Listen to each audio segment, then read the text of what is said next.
Hello everyone, I'm your instructor and today we're going to master the read an academic passage section by learning how to break down complex texts and identify key logical connections. Let's dive into this university-level reading practice together and sharpen your analytical skills. If you're finding these strategies helpful for your prep, make sure to subscribe to myTOEFL for more expert lessons. Let's keep working together to reach your target score. Listen closely to the speaker's intent to predict the most natural reply. Pay attention to whether they are asking a question or stating a problem. The printer in the computer lab is out of ink again. The printer in the computer lab is out of ink again. The speaker is stating a problem by mentioning that the printer is out of ink again. We need a response that either acknowledges this issue or offers a practical solution. Let's listen to our options to find the best reply.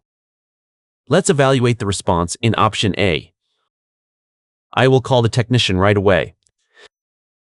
This response is perfect because the speaker offers to call the technician, which directly addresses the problem of being out of ink. It is a logical and helpful reaction to the situation, so we should keep this as the correct reply.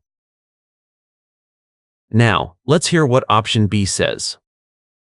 I printed the report this morning. While the speaker says they printed the report, this doesn't help with the current situation in the lab.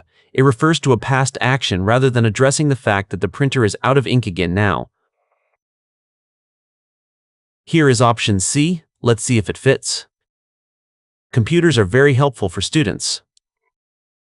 The statement that computers are very helpful is much too broad for this context. It fails to respond to the specific mention of the printer being empty, making it an irrelevant choice. Let's evaluate the response in option D. The lab is located on the 3rd floor. Explaining that the lab is located on a specific floor provides location information, but it doesn't solve the problem of the printer being out of ink. This is a distractor that uses a related keyword but ignores the speaker's actual complaint. Therefore, the best response is option A because it provides a proactive and logical solution to the speaker's complaint about the printer's status. To succeed in these response tasks, always identify the communicative function of the first speaker statement. Avoid distractors that repeat keywords from the audio but fail to provide a logically connected or helpful reply.